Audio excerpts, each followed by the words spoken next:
China has urged France to push the European Commission towards a palatable electric vehicle trade solution. But France said the bloc won't yield on key matters as it pushes to overturn China's import duties on EU brandy, which it brands political and unjustified. The EU launched an anti-subsidy investigation into imports of Chinese-made battery EVs last year. In October, it voted for tariffs on those vehicles. China, in recent months, has launched its own investigations into European pork and dairy, and from October it imposed temporary anti-dumping measures on imports of brandy from the EU. On Sunday, Chinese Commerce Minister Wang Wentao urged Paris to take on an active role to nudge the EU on Chinese EVs. He told Trade Minister Sophie Primas that the bloc's investigation was a major concern that has seriously hindered China-EU auto industry cooperation. Primas told Wang that the EU doesn't want to escalate the situation and will continue to trade with China. Wang also said Beijing's trade remedy investigations on EU brandy, pork and dairy products were in accordance with the domestic industry's applications, and the government had complied with World Trade Organization rules, quote, unlike the EU, which was rash in launching its EV probe. But Wang said China is willing to work with the European Commission towards a proper solution.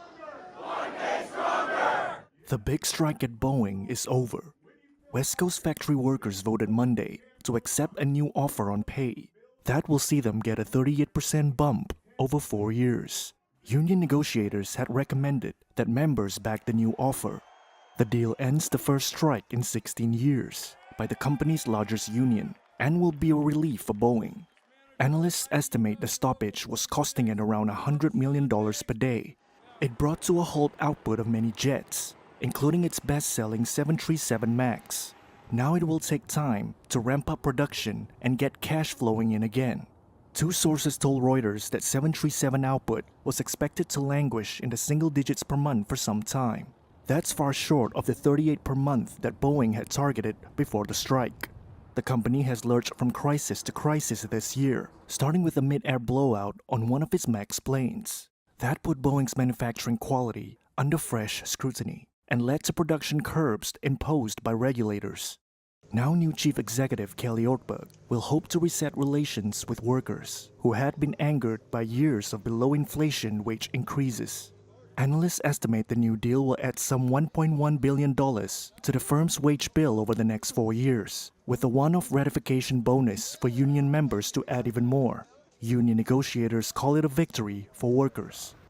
World's first wooden satellite, built by scientists in Japan, headed into space Monday atop a SpaceX rocket launched from NASA's Kennedy Space Center. It'll stay in orbit for 6 months, 250 miles above the Earth, in an attempt to prove wood is a space-grade material.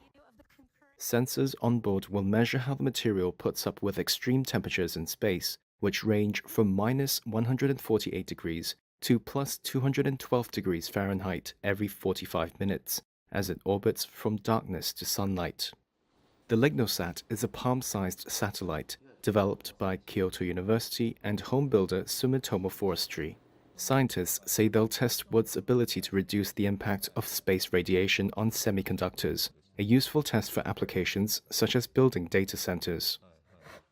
A wooden satellite burns up in the Earth's atmosphere at the end of its life, with much less pollution too compared to metal ones. The Kyoto University research team has high hopes for the test, which is one step in the longer-term dream to build timber houses on the Moon and Mars. U.S. presidential elections typically boost engagement for media companies. But the New York Times did not gain as many digital subscribers as expected in the third quarter. The Times added 260,000 digital-only subscribers from July to September, about 20,000 less than what analysts polled by Visible Alpha had expected. Readers appear to have been cutting back on spending in an uncertain economy. One analyst told Reuters that U.S. consumers' interest in paying for news remains limited. Still, digital ads helped the company rake in enough revenue over the quarter to be just shy of analyst estimates of around $640 million. The Times has set a goal to reach 15 million digital subscribers by 2027. Its strategy so far to drive growth has been through bundling its core news offerings with lifestyle-focused products such as Wirecutter, sports website The Athletic, and games like Wordle. On Tuesday, the company's CEO said those offerings had been drawing in ad buyers, even as some advertisers avoid certain news topics. However, the quarter's disappointing results suggest that bundling strategy hasn't been enough to totally stave off consumers' inflation anxiety. Shares of Marriott International fell as much as 4% in Monday morning trading after it cut its annual profit forecast. Weak domestic travel in China has overshadowed strong group and international demand. It also posted an adjusted profit in the quarter that ended in September that missed expectations, and revenue that came in a tad light.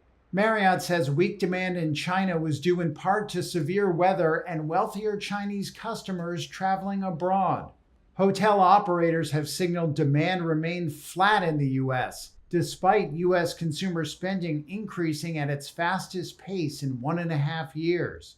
System-wide revenue per available room, or room revenue, an important metric in the hospitality industry, fell about 8% in Greater China in the third quarter. It was flat in the U.S. and Canada, while global leisure room revenue remained flat year over year as higher-end travelers boosted results across regions, including the U.S. Marriott said it had fewer rooms under construction in the third quarter versus the same period last year. One analyst said that made him less optimistic about the company's prospects.